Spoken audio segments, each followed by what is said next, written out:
mbola tsara kory reka mbola tsara karakory anareo kory zao la ireo asio talily tsisy talily la ireo ino maresaka ao tsisy maresaka akory aby salama akory va soa vao va akory aby longomamy salama za tsy magnahy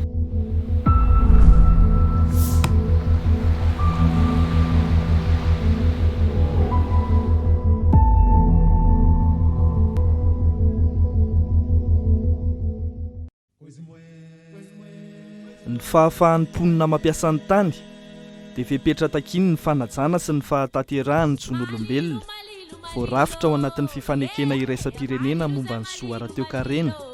ara-tsosialy ary ara-kolotsaina indrindra fa ireo soa iantohany soa anana fari-piainana sahaza toy ny soa ara-tsakafo ny soa amin'ny rano ny soa anana fonenana sahaza ary koa ny soa ara-pahasalamana sy ny antoka rehetra tsy isiny ny fanavakavahana izay voarafitra ny andalana maromaro anatin'ity fifanekena iraisam-pirenena ity nankatoavin'ny fanjakana malagasy izany fifanekeny izany ary nekeny tamin'izany ihany koa ny andraikitra rehetra mifandraika aminy toy ny fiarovana ny zon'ny mponina ny famongorana ny tsy fanjarian-tsakafo sy ny fahantrana ary ny fiarovana ny fotom-piveloman'ny mponina dia miankina amin'ny fahafahan'izy ireo mampiasa tsy misy sakana sy ara-drariny ny tany ary koa ny fahafahan'ny mifehy izany ny tany izay anisan'ny loharano-karena dia tsy natao hamokatra sakafo na hanorenana fonenana fotsiny ihany fa ho an'ny faritra maro indrindra fa eto Madagasikara dia fototry ny fombafomba ara-tsosialy sy ara-kolotsaina ary ara-pivavahana ihany koa raha ny any amin'ny tontolo ambanivohitra ny jerena dia antoko ny fiainan'ny vahoaka tokoa ny tany ary masina mihitsy anisan'izany ny any amin'ny nosy Sakatia toerana mirakitra rohivoary tsy manam-paharoa mitahiry zavaboary sy biby maro tsy fahita maneran-tany ary mampiavaka ny Madagasikara toerana mampitolagaga sy mampitsiriritra ny vahiny izay mandalo ary mahasarika mpizahatany maro eny tena anisan'ny afaka mampiroborobo ny fizahantany tokoa ity nosy kely ity ary faritra afaka manampy amin'ny fanomezan-danja ny toe-karem-pirenena saingindrisy mandry andiranantsy tsy misy fiafarany ny mponinao satria maro ireo mpanambola mitady izay azahoan'ity nosy ity ananganany rony hotely lehibe ho an'ny mpanamboly rony tamin'ny taona 1994 nanao fifanarahana tamin'ny Green Madaland ny fitondram-panjakana malagasy ka nanome alalan'ity orinasy ity ampiasa mandritra ny 50 taona ny faritra misy mponina ao amin'izany nosy Sakatia izany nahoana loatra re ninina tsy hita ve fa misy mponina mivelona amin'ny taniny ao vao ilika reto vahoaka malagasy ka zary tompony mangatakatiny zary pindrana indray sofa nofohanan'ny fanjakana izany fifanarahana natao izany tamin'ny volana janoary 2024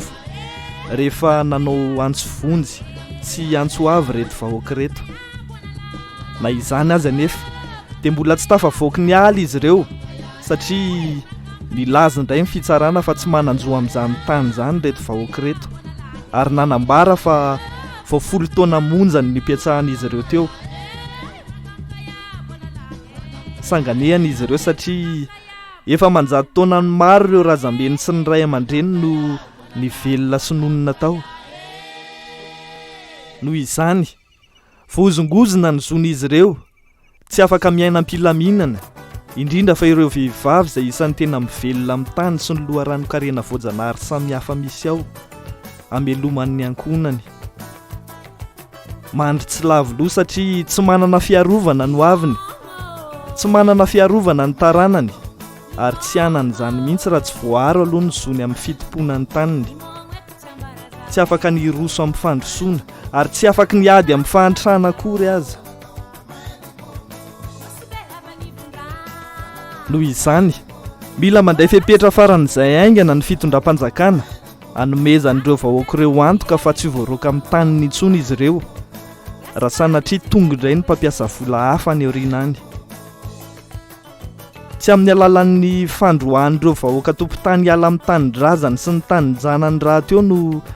isian'ny fampandrosoana, indrindra moa fa amin'izao vanim-potoanan'ny krizy ara-tontolo iainana izao. Fa tena atao vaindondra raha ny fiarovana ny tontolo iainana sy ny rovoary izay mbola tavela toy ny eo amin'ny nosy Sakatia. Fizahantany mifahatra amin'ny fiarovana ny tontolo iainana sy ny fanajana ny zon'ny vahoaka ary ny fandraisana anjaran'izy ireo ny takiana satria isika mikendry ny fampandrosoana lovainjafy. Raha tsy voary toy izao ny zon'olombelona